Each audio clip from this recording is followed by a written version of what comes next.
నమస్తే. ప్రస్తుతం మనతో పాటు సీనియర్ జర్నలిస్ట్ భరద్వాజ్ ఉన్నారు. ఆయనతో మాట్లాడదాం. నమస్తే సార్. నమస్తే సార్, అసెంబ్లీ సమావేశాల్లో సీఎం రేవంత్ రెడ్డి ఒక మాట అయితే అన్నారు.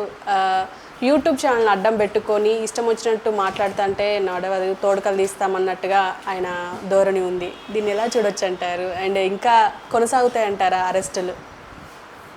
అంటే అరెస్టులు కొనసాగిస్తానని ఆయనే చెప్పాడు.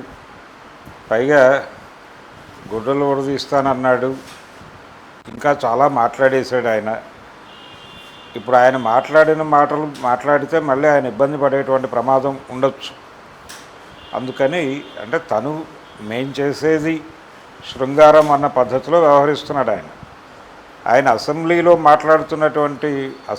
వాడుతున్నటువంటి భాష కూడా కొంచెం హద్దులు దాటి మాట్లాడుతున్నటువంటి పరిస్థితి కనిపిస్తుంది. అంటే ఆయన కేసీఆర్ని ఉద్దేశించి అన్నా, కేటీఆర్ని ఉద్దేశించి అన్నా, ఎవరిని ఉద్దేశించి అన్నా కానీ పరిధి దాటి మాట్లాడటం అనేది చాలా సందర్భాల్లో కనిపిస్తుంది. ఆయన బహిరంగ వేదికల మీద మాట్లాడేటప్పుడు కూడా కొంచెం దూకుడుగానే మాట్లాడుతున్నాడు, అగ్రెసివ్గా. ఇదే అగ్రెసివ్నెస్తో అవతల వాళ్ళు వ్యవహరించినప్పుడు కొంత ఇబ్బంది పడుతున్నాడు ఆయన.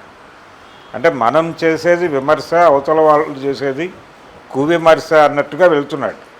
అయితే ఆయన మెన్షన్ చేసినటువంటి ఈరోజు అసెంబ్లీలో ఆయన మాట్లాడిన విషయాల్లో వాల్యుబుల్ టాపిక్ ఏంటంటే పర్సనల్ ఏరియాకి వెళ్ళి మాట్లాడుతున్నారు. అంటే వ్యక్తిగత జీవితంలోకి వెళ్ళి కుటుంబ సభ్యులకి సంబంధించి, వారి నేపథ్యానికి సంబంధించి మీడియాలో మాట్లాడటం అనేది ఖచ్చితంగా అది ఇబ్బందికరమైనటువంటి అంశమే. ఇది కరెక్ట్గా దీన్ని ఎవరైనా సరే వ్యతిరేకించి తీరాలి. అంటే రాజకీయాల్లో ఇది కూడా సామాన్యంగా జరిగిపోతుంది. ఇది కేవలం మీడియా నుంచే జరగడం లేదు, ఇది రాజకీయాల్లో కూడా జరుగుతోంది. ఆయన కూడా సాక్షాత్తు రేవంత్ రెడ్డి గారే స్వయంగా కేటీఆర్ గురించి మాట్లాడిన సందర్భాల్లో ఆయన కూడా ఆయన వెనకాల ఉన్నటువంటి వారి మీదకి వెళ్ళి మాట్లాడిన సందర్భాలు అనేక ఉన్నాయి. ఆ బయటలన్నీ కట్ చేసి వినిపించవచ్చు ఆయనకు కావాలంటే. కాబట్టి ఎదుటివారికి చెప్పేటప్పుడు అంటే మనకి ఒక వేలు ఎదుటివారి వైపు చూపించినప్పుడు 4 వేళ్ళు మీ వైపు, అంటే 3 వేళ్ళు మీ వైపు, 1 వేలు పైకి చూపిస్తుంది అనేది ఒక సేయింగ్ ఉంది మనకి. అంటే అవతల వాడి వైపు 1 వేలు, వీళ్ళ వైపు 3 వేళ్ళు, ఒకటి భగవంతుడి వైపు అనేది ఒక నిర్వచనంగా చెప్తారు దానికి. అట్లా ఆయన కేటీఆర్ గురించి అలాగే డ్రగ్స్కి సంబంధించి మాట్లాడిన సందర్భాల్లో ఆయన కేటీఆర్ను లింక్ చేసే విధానము ఇవన్నీ చూస్తే ఆయన కూడా ప్రైవసీలోకి వెళ్ళి మాట్లాడతాడు. కానీ తను మాట్లాడేది తప్పనే విషయం ఆయనకు అర్థం కావట్లేదు. తను కూడా హద్దు దాటి వెళ్తున్నారు. హద్దు దాటి వెళ్ళటం అనేది రాజకీయ నాయకులు ఇటీవల కాలంలో చేసినంతగా గతంలో ఎప్పుడూ లేదు. అంటే ఈ మధ్య జగన్మోహన్ రెడ్డి మాట్లాడటం కూడా అలాగే మాట్లాడేవాడు. ఆయన సీఎంగా ఉన్న రోజుల్లో పర్సనల్ ఏరియాలోకి వెళ్ళి మాట్లాడటం అనేది చాలా ఎక్కువ చేశాడు ఆయన. పర్టికులర్గా పవన్ కళ్యాణ్కి సంబంధించి పవన్ కళ్యాణ్ వ్యక్తిగత జీవితంలోకి వెళితే తప్ప విమర్శించటం కుదరదు అన్న పద్ధతిలో ఆయన వ్యవహరించేవాడు. అలాగే కేటీఆర్ గురించి మాట్లాడాల్సి వస్తే అతను పర్సనల్ లైఫ్లోకి వెళితే తప్ప విమర్శించడం కుదరదు అన్న పద్ధతిలో ఈయన మాటలు నడిచేవి. ఇది కొంత ఇబ్బందికరమే. నిజంగానే కల్చర్ ఉండాలి. అలాగే పార్లమెంటరీ భాష అంటేనే భయం కలిగించే పరిస్థితికి తీసుకొచ్చారు. అంటే అసెంబ్లీ లేకపోతే పార్లమెంట్ సమావేశాలు లైవ్లు ఇస్తున్నారు. ఈ లైవ్లు విని పిల్లలు చెడిపోతారేమో అని తల్లిదండ్రులు భయపడే లెవెల్కి అక్కడ భాష నడుస్తోంది. అందుకని కొంచెం ఆ భాషకు సంబంధించినటువంటి ఒక కట్టడి ఉండాల్సినటువంటి అవసరం ఉంది అని ప్రజలందరూ ఫీల్ అవుతున్నారు. అలాగే విమర్శలు కూడా పొలిటికల్ విమర్శలతో ఇబ్బంది లేదు. రాజకీయ పరమైనటువంటి విమర్శ ఎవరి మీద చేసినా విధానపరమైనటువంటి విమర్శలు, విధానపరమైనటువంటి పద్ధతుల్లోనే ఆ విమర్శ జరిగినప్పుడు ఎవరికి ఏ ఇబ్బంది ఉండదు. కానీ పర్సనల్గా టార్గెట్ చేయటం, అలాగే సింగ్యులర్లో మాట్లాడటం, నువ్వు అని వాడేయటం, నీ అంతు చూస్తాను, కొడుకుల్లారా, ఈ లెవెల్లో వెళ్ళటం ఇది ఇబ్బందికరం. ఇలాంటివి ఎవరు మాట్లాడినా తప్పే. అది సీఎం స్థాయిలో కూడా జరుగుతోంది. మర్చిపోతున్నారు వీళ్ళు. మనం ఏ వేదిక మీద ఉన్నాం, ఎక్కడ మాట్లాడుతున్నాం అనేది కూడా మర్చిపోయి పర్సనల్గా తీసుకోవటం అనేది ఇబ్బందికరం. ఆయన ఇంకో మాట వాడాడు, ప్రజా జీవితంలో ఉన్నాను కాబట్టి నేను భరిస్తాను అనుకుంటున్నారేమో, అది కూడా రక్తం మరుగుతోంది, ఇలాంటి భాష అంతా వాడాడు ఆయన. అంటే రక్తం ప్రజాసేవలో ఉన్నారు మీరు, ప్రజా జీవితంలో లేరు. ప్రజాసేవలో ఉన్నాము అని మీరు అనుకుంటే ప్రజలకి సేవ చేసేవాడికి తన మీద ప్రేమ ఉండకూడదు అని రాజనీతి శాస్త్రం చెప్తోంది. అంటే ప్రజలకి సేవ చేయదలుచుకున్నప్పుడు తన మీద తనకి ప్రేమ లేని వాడు ఎక్కువ సేవ చేయగలడు అని. ఈ పర్సనల్గా తన మీద తనకి ఇంకా ప్రేమ ఉంది రేవంత్ రెడ్డి గారికి. ఆ ప్రేమ ఉండటం వల్లనే ఆయన రక్తం మరుగుతోంది.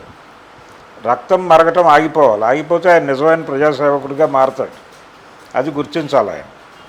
అందుకని ఆయన మీడియాకైతే, మీడియాలో వస్తున్నటువంటి వార్తలకి, మీడియాలో పెడుతున్నటువంటి థంబ్నెయిల్స్కి ఆయన కొంత అధిక ప్రాధాన్యతనిచ్చి కొంచెం హర్ట్ అవుతున్నాడు. అంటే తనని పబ్లిక్లో చులకన చేస్తున్నారు అని ఆయన వాపోతున్నాడు. కానీ ఇంతకంటే దారుణంగా చులకన చేసినటువంటి గత ముఖ్యమంత్రులు ఉన్నారు.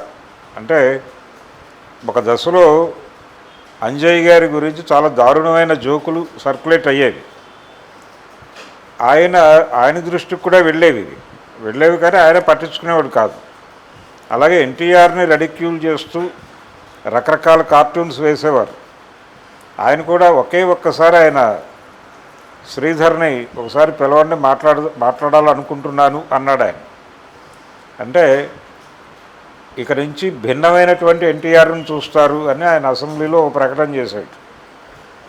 దానికి ఈనాడులో ఈయన వేసిన కార్టూన్ ఏంటంటే ప్యాంటుని షర్టులాగాను, షర్టుని ప్యాంటుగాను ధరిస్తూ ఉంటాడు ఆయన రూమ్లో, రామారావు గారు. అది కార్టూన్ వేసాడు ఈనాడులో. అది రామారావు గారు చూసి రామోజీరావు గారికి ఫోన్ చేసి ఒకసారి మీ కార్టూనిస్ట్ని పంపించండి ఆఫీస్కి, ఒకసారి అతనితో మాట్లాడదాం అనుకుంటున్నాను అన్నాడు ఆయన. అయితే పంపించలేదు. రామోజీరావు గారు వెళ్ళి కలిసి మాట్లాడి దాన్ని అక్కడితో ముగించారు. శ్రీధర్ ఆయన ముందుకు వెళ్ళే పరిస్థితి రాకుండా నివారించాడు ఈయన. అది చాలా సందర్భాల్లో ఆయన ఈ మధ్య ఇంటర్వ్యూలు ఇచ్చాడు యూట్యూబ్ ఛానల్స్కి శ్రీధర్ గారు. వాటిలో కూడా చెప్పుకున్నాడు ఆయన, ఆ రోజు వెళ్ళుంటే నాతో ఎలా మాట్లాడి ఉండేవారు ఆయన అని. అలా ఆయన్ని చాలా రెడిక్యూల్ చేస్తూ చాలా కార్టూన్లు వేశారు. అలాగే రాజీవ్ గాంధీని రెడిక్యూల్ చేస్తూ చాలా కార్టూన్లు వచ్చేవి ఆ రోజుల్లో. అంటే ఆయన కంప్యూటర్ విద్య గురించి చాలా ఎక్కువ మాట్లాడేవాడు రాజీవ్ గాంధీ గారు. కాంగ్రెస్ పార్టీకి అనుకూలంగా వ్యవహరిస్తున్నట్లు కనిపించినటువంటి ఆ రోజుల నాటి దినపత్రిక ఉదయంలోనే ఒక కార్టూన్ వేశాడు మోహన్ గారు. పిల్లలు మామూలుగా చదువుకుంటూ కాకరకాయ అని చదువుకుంటూ ఉంటారు. రాజీవ్ గాంధీ గారు ఆ పిల్లల్లో ఒక పిల్లాడిని తీసుకెళ్ళి అతని తల కంప్యూటర్లో పెట్టి బయటకు తీస్తాడు. తీగానే వాడు కీకరకాయ అని అరుస్తాడు. అలాంటి కార్టూన్లు వేశాడు ఆయన ఆ రోజుల్లో. ఇలా రాజీవ్ గాంధీ మీద కార్టూన్లు వచ్చినాయి, ఎన్టీ రామారావు గారి మీద కార్టూన్లు వేశారు, రెడిక్యూల్ చేశారు. కొన్ని సందర్భాల్లో ఆయన చూసి నవ్వుకునేవాడు. ఆయన మీద సినిమాలే తీశారు. ఎన్టీఆర్ మీద దాదాపు 8 సినిమాలు తీసి ఆయన ఆ సినిమాల్లో చాలా వికృతంగా కూడా చూపించిన సందర్భంలో కూడా ఆయన ఏమీ నొచ్చుకోలేదు. ఆ సినిమా నిర్మాత ఎప్పుడో ఏదో ఫంక్షన్లో ఎదురైతే డబ్బులు వస్తున్నాయా, నష్టపోతున్నారా, అనవసరంగా నన్ను తిట్టి మీరు నష్టపోవద్దు, డబ్బులు వస్తే తిట్టండి, తప్పు లేదని చెప్పాడట. ఆ లెవెల్లో ఉండేది రిలేషన్స్. అలాగే విషయాన్ని విమర్శను తీసుకునే పద్ధతి. ఒక్కసారి పెద్దల గలభ అని ఈనాడులో సంపాదకీయానికి పెట్టినటువంటి ఒక హెడ్డింగ్ మీద కొంచెం సీరియస్ అయింది స్టేట్ గవర్నమెంట్. అది కూడా రామారావు గారి టైంలోనే. అంతకు మించి ఎప్పుడు మీడియా మీద దారుణంగా రియాక్ట్ అవ్వటం అలాంటివి ఎప్పుడూ జరగలేదు. కానీ మొదటిసారి ఓ జర్నలిస్ట్ని అరెస్ట్ చేయటం అనేది చూసాం రేవంత్ రెడ్డి గారి, అంటే ఆ క్రిటిసిజం మీద. ఈ అరెస్టు ద్వారా ఆయన మీడియాకు ఒక వార్నింగ్ ఇస్తున్నాను, నేను కాన్షియస్గానే చేశాను ఈ అరెస్ట్ అనేది ఎస్టాబ్లిష్ చేసి ప్రకటించాడు ఈరోజు. ఇది జరుగుతాయి రిపీటెడ్గా, మీ మీద దాడులు చేయడానికి పెద్ద మేము ఇబ్బంది పడమన్న పద్ధతిలో చెప్తున్నాడు ఆయన. నిజానికి ప్రెస్ యాక్ట్ తీసుకురావచ్చు, అసెంబ్లీలో పెట్టి ఒక యాక్ట్ తీసుకొచ్చి ఈ పద్ధతిలో రాయాలని చెప్పచ్చు. అంటే ఎమర్జెన్సీ రోజుల్లో పత్రికల్లో పనిచేసిన వాళ్ళకి గుర్తుండి ఉంటుంది. పేపర్ మొత్తం సెట్ అయిన తర్వాత పొద్దున్నే కలెక్టర్ ఆఫీస్కి పంపించి వారు వెరిఫై చేసి ఇందులో అభ్యంతరకరమైన వార్తలు ఏవీ లేవు అని సంతకం పెట్టిన తర్వాతే ప్రింటింగ్కి వెళ్ళేది పేపర్. అంటే మార్నింగ్ వచ్చేది కాదు, డైలీ పేపర్ సాయంత్రం వచ్చేది. ఈ సంతకాల ప్రాసెస్ అంతా అయిన తర్వాత వచ్చేది. కాబట్టి సెన్సారింగ్ అనేది ఉండేది ఆ రోజుల్లో బలంగా. వాళ్ళ ప్రభుత్వ అనుకూల వార్తలు మాత్రమే ఉండవలను, వ్యతిరేక వార్తలు ఒక పరిమితిలో మాత్రమే అనుమతించవలను అన్న పద్ధతి నడిచింది ఇందిరాగాంధీ గారి రోజుల్లో. అది చేయవచ్చు. అలా మనకు ఒక ప్రెస్ యాక్ట్ పట్టుకొచ్చి, తెలంగాణ ప్రెస్ యాక్ట్ను లేకపోతే మీడియా యాక్ట్ అను ఒక చట్టం చేసి, ఇదిగో ఇవి గైడ్ లైన్స్, ఈ విధంగా ఉంటే ఓకే, లేకపోతే కనుక ఈ యాక్ట్ కింద కేసు పెడతాం, దానికి ఇవి శిక్షలు అని కూడా ప్రకటించేస్తే ఒక పద్ధతిలోకి వస్తుంది. కాబట్టి అలాంటి ప్రయత్నం ఏదైనా రేవంత్ రెడ్డి గారు విప్లవాత్మకంగా చేసేస్తారా? ఆయన కూడా కట్టడి చేసుకోవాలి. ఆయన కూడా దూకుడు మాటలు ఆపేయాలి. దూకుడు మాటలు ఆపేసి ఆయన కూడా పద్ధతిగా మాట్లాడితే ఆ పద్ధతిని రిప్రజెంట్ చేయట్లేదు వీళ్ళు అని చెప్పి దాడి చేయొచ్చు ఆయన. అందుకని మీడియాతో యుద్ధం అనేది ప్రభువులకి అది తప్పదు. అంటే తన్ని ఎలా ప్రొజెక్ట్ చేస్తున్నారు అనేదే కదా ఎవరికైనా, తన్ని రెడిక్యూల్ చేస్తున్నారు అనేది ఆయన బాధ. ఆ రెడిక్యూల్ చేయటాన్ని ఆపడం కోసం ఆయన ప్రయత్నం ఆయన చేస్తున్నాడు.